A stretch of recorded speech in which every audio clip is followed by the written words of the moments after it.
സംസ്ഥാനത്തെ റേഷൻ കടകളുടെ ഇപ്പോഴത്തെ അതായത് നിലവിലെ സാഹചര്യമാണ്. റേഷൻ വിതരണം സമ്പൂർണ്ണമായി സംസ്ഥാനത്ത് പ്രതിസന്ധിയിലേക്ക് നീങ്ങുന്നു എന്ന വിവരമാണ് ആദ്യം തന്നെ പങ്കുവെക്കാനുള്ളത്. പലർക്കും അത് നേരിട്ടുള്ള അനുഭവം ആയി അറിയാമായിരിക്കും. കരാറുകാരുടെ പണിമുടക്ക് 3 ആഴ്ച പിന്നിട്ടതാണ് ഭൂരിഭാഗം റേഷൻ കടകളിലും സാധനങ്ങളുടെ സ്റ്റോക്ക് തീർന്നു പോകാൻ ഇടവരുത്തിയിരിക്കുന്നത്. അതേസമയം വേതന പരിഷ്കരണം ഉൾപ്പെടെ ഉള്ള നിരവധി ആവശ്യങ്ങൾ മുന്നോട്ട് വെച്ച് ഈ മാസം 27 അതായത് ഈ വരുന്ന തിങ്കളാഴ്ച മുതൽ റേഷൻ വ്യാപാരികൾ അനിശ്ചിതകാലത്തേക്ക് പണിമുടക്കാനും തീരുമാനിച്ചിരിക്കുന്നു. ഇതോടെ റേഷൻ കടകളിലെ നിലവിലുള്ള പ്രതിസന്ധി ഒന്നുകൂടി മൂർച്ഛിക്കും. എന്ന് പറഞ്ഞാൽ സാധാരണക്കാരായ ആളുകളുടെ ജീവിതത്തെ നേരിട്ട് ബാധിച്ചു തുടങ്ങും. 2 വർഷത്തിനിടെ 4 തവണയാണ് ബിൽ കുടിശ്ശികയ്ക്കായി വിതരണ കരാറുകാർ സമരം നടത്തിയത്. റേഷൻ കടകളിലേക്ക് വാതിൽപ്പടി സേവനം നടത്തുന്ന കരാറുകാർക്ക് ഇത്തവണയും ലഭിക്കാനുള്ളത് ലക്ഷങ്ങൾ. ഒക്ടോബർ മുതൽ ഡിസംബർ വരെയുള്ള ബിൽ തുക കുടിശ്ശിക പൂർണ്ണമായും സെപ്റ്റംബറിലെ കുടിശ്ശിക ഭാഗികമായും നൽകാനുണ്ട്. ജനുവരി 1 മുതൽ വിതരണം നിലച്ചതോടെ പല റേഷൻ കടകളും ഇതിനോടകം കാലിയായി. കരാറുകാരൻ്റെ വിഷയം 22 ദിവസമായി എന്നേക്ക് അവരുടെ വിഷയം. ഇതൊന്നും ലാഘവത്തോടുകൂടി കണ്ടുകൂടാ. ഇതൊരു പ്രധാനപ്പെട്ട വകുപ്പാണ്. ആരോഗ്യ വകുപ്പ് ഒരു ഭാഗത്ത്, വിദ്യാഭ്യാസ വകുപ്പ് അതുപോലെ. കേരളത്തിലെ 3.5 കോടി ജനങ്ങൾ നേരിട്ട് ബന്ധപ്പെടുന്ന ഏക വകുപ്പാണ് റേഷൻ കട. ഈ മാസം 27 മുതലാണ് റേഷൻ വ്യാപാരികളുടെ അനിശ്ചിതകാല കടയടപ്പ് സമരം. വിവിധ ആവശ്യങ്ങൾ ഉന്നയിച്ചാണ് വ്യാപാരികൾ സമരത്തിനിറങ്ങുന്നത്. ഞങ്ങളെ സംബന്ധിച്ചിടത്തോളം കേരളത്തിലെ 14,300ഓളം കടകൾ, 10,000 റേഷൻ വ്യാപാരികളുടെ വരുമാനം നിങ്ങൾ മനസ്സിലാക്കുന്നത് 20,000-ൽ താഴെയാണ്. അതിൽ തന്നെ 3,000 റേഷൻ വ്യാപാരികളുടെ വരുമാനം 10,000-ൽ താഴെയാണ്. ഈ 10,000-ൽ താഴെ ഏകദേശം ഉള്ള 3,000 വ്യാപാരികളും ഏകദേശം 6,000 വരുന്ന 20,000-ൽ താഴെ 18,000 15,000 വരുമാനമുള്ള ഈ വരുമാനത്തിൽ നിന്ന് വേണം വ്യാപാരി സെയിൽസ്മാൻ വേതനം കൊടുക്കണം, കടവാടക കൊടുക്കണം, മറ്റു ചിലവ് കഴിച്ചാൽ ഒരു വ്യാപാരിയുടെ ശരാശരി വരുമാനം 3,000-4,000 രൂപയാണ്. എങ്ങനെ ഞങ്ങൾക്ക് കുടുംബം പോറ്റാൻ കഴിയും? റേഷൻ വ്യാപാരികളുടെ സമരത്തിനെതിരെ ഭക്ഷ്യമന്ത്രി GR അനിൽ രംഗത്തെത്തി. റേഷൻ വ്യാപാരികൾ സമരത്തിന് ആധാരമായി ഉന്നയിച്ച 4 പ്രധാന ഡിമാൻഡുകളിൽ 2 എണ്ണം കേന്ദ്ര സർക്കാരിനെതിരെയുള്ളതാണ്. ജനങ്ങളെ അന്നം മുട്ടിക്കുന്ന ഇത്തരം സമര രീതികളിൽ നിന്ന് പിന്മാറണം എന്നാണ് എനിക്ക് അവരോട് അഭ്യർത്ഥിക്കാനുള്ളത്. റേഷൻ കടകൾ കാലിയായതും വ്യാപാരികളുടെ സമരവും സാധാരണക്കാരെ ബുദ്ധിമുട്ടിലാക്കും എന്നതിൽ തർക്കമില്ല. പ്രതിസന്ധി പരിഹരിച്ചില്ലെങ്കിൽ മുൻഗണനാ വിഭാഗത്തിനുള്ള അരി വിതരണം ഉൾപ്പെടെ മുടങ്ങുമെന്നാണ് വ്യാപാരികളുടെ മുന്നറിയിപ്പ്. റേഷൻ വിഹിതം മാത്രം ആശ്രയിച്ചു കഴിയുന്ന സാധാരണക്കാർക്ക് ഇരുട്ടടിയാണ് നിലവിലെ പ്രതിസന്ധി. സർക്കാരിന്റെ അടിയന്തര ഇടപെടലിൽ മാത്രമാണ് പ്രതീക്ഷ. അഭിജിത്ത് മുഴക്കുന്ന്, 24 കോഴിക്കോട്. പൊതുജനം കഴുതയല്ല സാർ. നമുക്കറിയാം, കേരളത്തിലെ പൊതുവിതരണ സംവിധാനവും പൊതുവിതരണ ശൃംഖലയ്ക്കും അപകടപ്പെടുത്തുന്ന നടപടികളിലേക്ക് സർക്കാർ കടക്കാതെ നോക്കണം. കാരണം കേരളത്തിലെ ബഹുഭൂരിപക്ഷം വരുന്ന ജനങ്ങളെയും നേരത്തെ റേഷൻ വ്യാപാരികളുടെ ഈ അസോസിയേഷൻ അവരുടെ സംഘടനാ നേതാവ് പറഞ്ഞതുപോലെ നേരിട്ട് ബാധിക്കുന്ന വിദ്യാഭ്യാസ വകുപ്പ് പോലെ, അതുപോലെ തന്നെ ധനവകുപ്പൊക്കെ പോലെ വളരെ പ്രധാനപ്പെട്ട, ആരോഗ്യ വകുപ്പ് പോലെ വളരെ പ്രധാനപ്പെട്ട ജനങ്ങളെ നേരിട്ട് ബാധിക്കുന്ന ഒന്നാണ് പൊതുവിതരണ സംവിധാനം. അവിടുത്തെ പ്രശ്നങ്ങൾ പരിഹരിക്കാൻ വേണ്ടിയുള്ള ഊർജിതമായ ശ്രമങ്ങൾ സർക്കാരിൻ്റെ ഭാഗത്തുനിന്നുണ്ടാകണം. റേഷൻ കടക്കാരുടെ വേതനത്തിലെ കുറവ് അത് വർദ്ധിപ്പിക്കണമെന്ന ആവശ്യം ഒരു ഭാഗത്ത് ന്യായമായി നിൽക്കുന്നു. അതേസമയം തന്നെ സംസ്ഥാനം വലിയ കടക്കണിയിലേക്ക് നീങ്ങുമ്പോൾ വലിയ ധനപ്രതിസന്ധി നേരിട്ടുകൊണ്ടിരിക്കുന്ന ഈ സാഹചര്യത്തിൽ ഇപ്പോൾ ഒരു ശമ്പള പരിഷ്കരണം എന്നത് ആലോചിക്കാൻ കൂടി പറ്റാത്ത സാഹചര്യമാണ് എന്ന് സർക്കാരും ആ നിസ്സഹായാവസ്ഥ പറയുന്നു. ഏതായാലും റേഷൻ കടക്കാരുടെ ന്യായമായ ആവശ്യത്തിനും സർക്കാരിൻ്റെ ഖജനാവിലെ നിലവിലെ സാഹചര്യം സംബന്ധിച്ച സർക്കാരിൻ്റെ ആശങ്കകൾക്കും നടുവിൽ പാവപ്പെട്ട അല്ലെങ്കിൽ സാധാരണക്കാരായ ജനങ്ങളാണ് പൊറുതിമുട്ടാൻ പോകുന്നത്. പലപ്പോഴും റേഷൻ കടകളിൽ ആവശ്യത്തിന് സാധനം കിട്ടാത്തത് എത്രയോ കുടുംബങ്ങളെ നേരിട്ട് ബാധിക്കുന്ന ഒരു പ്രശ്നമായി നമ്മുടെ മുന്നിലുണ്ട്. അത് പരിഹരിക്കാൻ വേണ്ടിയുള്ള ഊർജിതമായ അതല്ലെങ്കിൽ ആത്മാർത്ഥമായ ശ്രമങ്ങൾ സർക്കാരിൻ്റെ ഭാഗത്തുണ്ടാകണം. ചില്ലറ ചില വിട്ടുവീഴ്ചകൾക്ക് റേഷൻ വ്യാപാരികൾ അവരുടെ സംഘടനകളും തയ്യാറാകണം എന്നാണ് പറയാനുള്ളത്. പലരും ഈ കാര്യങ്ങളിൽ അവരുടെ അഭിപ്രായങ്ങൾ അറിയിക്കുന്നുണ്ട്. ദേവിക ദേവി പറയുന്നു, ഇവിടെ റേഷൻ കടയിൽ മണ്ണെണ്ണ കൊണ്ടുവരുന്നില്ല, ലാഭം ഇല്ലാത്ര മണ്ണെണ്ണ എന്നാണ്. മണ്ണെണ്ണ ജീവനക്കാരുടെ സമരം ലോയൽ അത്തീസ്റ്റ് പറയുന്നു എന്ന ആവശ്യമാണ്. ജനങ്ങൾ ഒറ്റക്കെട്ടായി ഇതിനെ എതിർത്ത് തോൽപ്പിക്കണം. കേരളത്തിന്റെ വരുമാനത്തിൽ 80% തിന്നുന്നത് ജീവനക്കാരാണ്. ഇനിയും ശമ്പള വർധന അനുവദിക്കുന്നത്. പക്ഷേ റേഷൻ വ്യാപാരികളുടെ കാര്യത്തിൽ അവർ നേരിടുന്ന ബുദ്ധിമുട്ടുകൾ എന്താണെന്ന് താങ്കൾ കണ്ടല്ലോ. അപ്പോൾ ആ പ്രശ്നം കൂടി പരിഹരിക്കപ്പെടേണ്ടതാണ് എന്ന അഭിപ്രായമാണുള്ളത്. ലേഖ ജെയിൻ പറഞ്ഞു പൊതുവിതരണം സുഗമമായി നടക്കട്ടെ, എത്രയും പെട്ടെന്ന് സുഗമമാവട്ടെ എന്നതാണ്. ലേഖ പറയുന്നത് പോലെ തന്നെ എത്രയും പെട്ടെന്ന് ഈ പ്രശ്നങ്ങൾ പരിഹരിക്കപ്പെടേണ്ടതാണ്. കാരണം അന്നം മുട്ടിക്കുന്ന സമരമായി ഇത് മാറാൻ പോവുകയാണ്. അതുകൊണ്ട് സർക്കാർ ഈ കാര്യത്തിൽ ഒരു ഇടപെടൽ നടത്തണം. ഭൂരിഭാഗം റേഷൻ കടകളിലും ഇതിനകം തന്നെ സ്റ്റോക്ക് തീർന്നിട്ടുണ്ട് എന്ന് നമുക്കറിയാം. പലരും അതുകൊണ്ട് തന്നെ വലിയ ബുദ്ധിമുട്ട് അനുഭവിക്കുകയും ചെയ്യുന്നുണ്ട്. റേഷൻ കട കാലിയാകുന്നതും വ്യാപാരികളുടെ സമരവുമൊക്കെ പൊതുജനങ്ങളെ അങ്ങേയറ്റം പ്രതിസന്ധിയിലാക്കും. ആ കാര്യത്തിൽ ഒരു തർക്കവുമില്ല.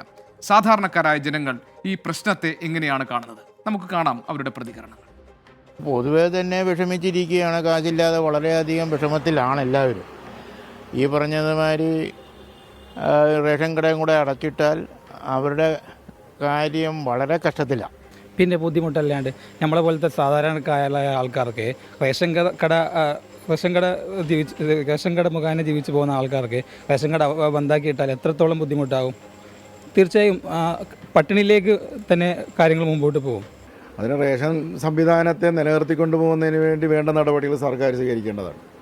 അതായത് റേഷൻ വ്യാപാരികളെ ഏതൊക്കെ രീതിയിൽ സംരക്ഷിക്കുക ആ രീതിയിൽ സംരക്ഷിക്കണം. ജീവിക്കാൻ നിവൃത്തിയില്ലാത്ത രീതിയിലുള്ള ഒരു സമ്പ്രദായത്തിലൂടെയാണ് ഇപ്പോൾ റേഷൻ കട മുതലാളിമാരും റേഷൻ കടകളും മുന്നോട്ട് പോയിക്കൊണ്ടിരിക്കുന്നത്. അപ്പോൾ പാവപ്പെട്ടവൻ്റെ കഞ്ഞിക്ക് ഉത്തരം കിട്ടാത്ത ഒരു സാഹചര്യം ആയി വന്നിരിക്കുകയാണ് ഇപ്പോൾ. റേഷൻ എന്ന് പറയുന്നത് സാധാരണക്കാരുടെ നിത്യോപയോഗ സാധനം തന്നെയാണ് റേഷൻ. പൈസ ഉള്ളവർ സൂപ്പർ മാർക്കറ്റിലും അവിടെ ഇവിടെയെല്ലാം പോയി നോക്കി. അതുകൊണ്ട് സർക്കാർ ഇതിന് ഇടപെടണം, സമരത്തിലേക്ക് പോകാതിരിക്കാൻ.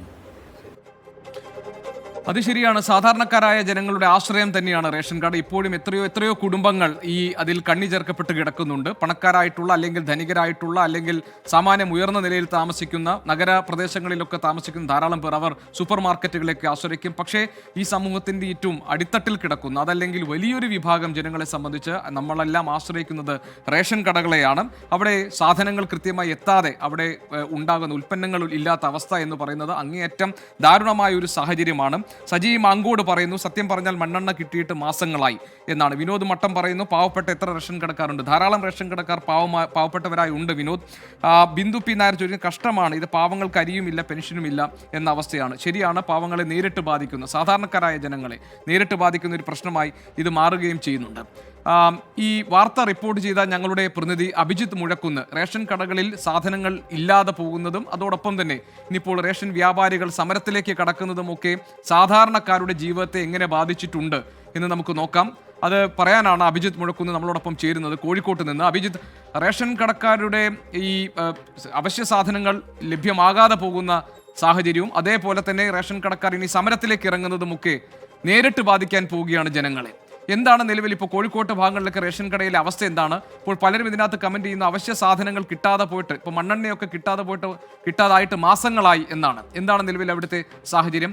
ഈ പ്രശ്നം പരിഹരിക്കാൻ വേണ്ടി ശ്രമിക്കേണ്ടത് സർക്കാരാണ്. പക്ഷേ ഭക്ഷ്യമന്ത്രി പറഞ്ഞത് ഈ പറഞ്ഞിരിക്കുന്ന രണ്ട് പ്രധാനപ്പെട്ട ആവശ്യങ്ങളും അത് കേന്ദ്ര സർക്കാർ നടപ്പാക്കേണ്ടതാണ്, കേന്ദ്ര സർക്കാരിന്റെ നയങ്ങൾക്കെതിരായിട്ടുള്ള സമരം എന്നാണ്. ഈ പ്രശ്നം ഒത്തുതീർപ്പാക്കാനുള്ള സാഹചര്യം കാണുന്നുണ്ടോ റേഷൻ കട വ്യാപാരികൾ?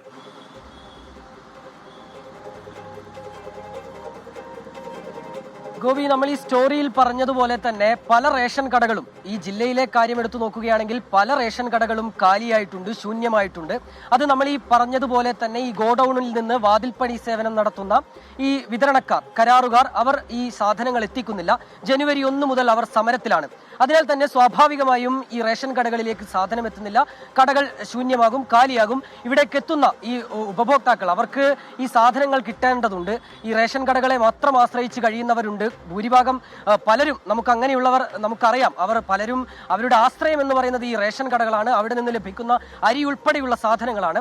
അത് തീർന്നു പോകുമ്പോഴുള്ള അവസ്ഥ അത് ഊഹിക്കാവുന്നത് മാത്രമാണ്. അപ്പോൾ ഈ ഒരു ജനുവരി 1 മുതൽ ഈ സാധനങ്ങൾ എത്താത്ത ഒരു സാഹചര്യം നിലനിൽക്കുമ്പോൾ അത് വലിയ രീതിയിൽ ഈ സാധാരണക്കാരെ ബുദ്ധിമുട്ടിലാക്കുന്നുണ്ട്. ഒപ്പം തന്നെ ഏറ്റവും എടുത്തു പറയേണ്ട ഒരു പ്രധാനപ്പെട്ട കാര്യം ഈ അരി ഉൾപ്പെടെയുള്ള സാധനങ്ങൾ റേഷൻ കടകളിൽ നിന്ന് കാലിയാകുമ്പോൾ അത് ഈ പൊതുവിപണിയിലെ അരിവില അത് ഉയർത്തുമെന്നുള്ളൊരു ആശങ്ക കൂടി സാധാരണക്കാർക്കിടയിൽ നിലനിൽക്കുന്നുണ്ട്. ഒപ്പം നമ്മൾ ഈ കമന്റിൽ ഗോപി സൂചിപ്പിച്ചതുപോലെ തന്നെ മണ്ണെണ്ണ കിട്ടാനില്ലാത്തൊരു സാഹചര്യത്തെ കൂടി പറയുന്നുണ്ട് പലരും. അങ്ങനെയുള്ള സ്ഥിതി നിലവിൽ ഇവിടെ രൂക്ഷമെന്ന് തന്നെ പറയേണ്ടി വരും. ഈ റേഷൻ കടകളിലേക്ക് എത്തുന്നവരെ സംബന്ധിച്ച് അവർ ഈ രീതിയിലുള്ള ബുദ്ധിമുട്ട് അനുഭവിക്കുന്നത് നേരത്തെ തന്നെ അവർ ഇത്തരത്തിലുള്ള ബുദ്ധിമുട്ടുകൾ അനുഭവിക്കാറുണ്ട്. കാരണം ഈ പോസ്റ്റ് മെഷീനുകളുടെ തകരാറ്, അത്തരത്തിലുള്ള പ്രശ്നങ്ങൾ ഒരു ഭാഗത്തുണ്ടാകാറുണ്ട്. പലപ്പോഴും ഈ മാസാവസാനമാകുമ്പോഴേക്ക് അത്തരത്തിലുള്ള പ്രതിസന്ധി വരുന്നു. അവർക്ക് റേഷൻ കടകളിലെത്തി സാധനം വാങ്ങാൻ കഴിയാത്ത സാഹചര്യം ഉണ്ടാകുന്നു. പിന്നീട് അത് അടുത്ത മാസത്തേക്ക് കൂടി നീട്ടുന്ന ഒരവസ്ഥയിലേക്ക് ഈ റേഷൻ കടക്കാരെത്തുന്നു. അങ്ങനെ അവർക്കൊരു സാഹചര്യം ഉണ്ടാകുന്നു. ഇങ്ങനെ പലപ്പോഴും പലതരത്തിലുള്ള ബുദ്ധിമുട്ടുകൾ ഈ റേഷൻ കടകളിലേക്ക് എത്തുന്നവർ അനുഭവിക്കുന്നുണ്ട്. ഒപ്പം തന്നെ ഈ റേഷൻ വ്യാപാരികളുടെ ബുദ്ധിമുട്ട് കൂടി നമ്മൾ എടുത്തു പറയേണ്ടതാണ്. അവർ ഈ പറയുന്നത് പോലെ തന്നെ നമുക്ക് നേരത്തെ ബൈറ്റ് തന്ന അദ്ദേഹം സംഘടനയുടെ ഭാരവാഹിയാണ്. അദ്ദേഹം പറയുന്നതനുസരിച്ച് 18,000 രൂപ മാത്രമാണ് ഇപ്പോൾ റേഷൻ വ്യാപാരികൾക്ക് ലഭിക്കുന്നത്.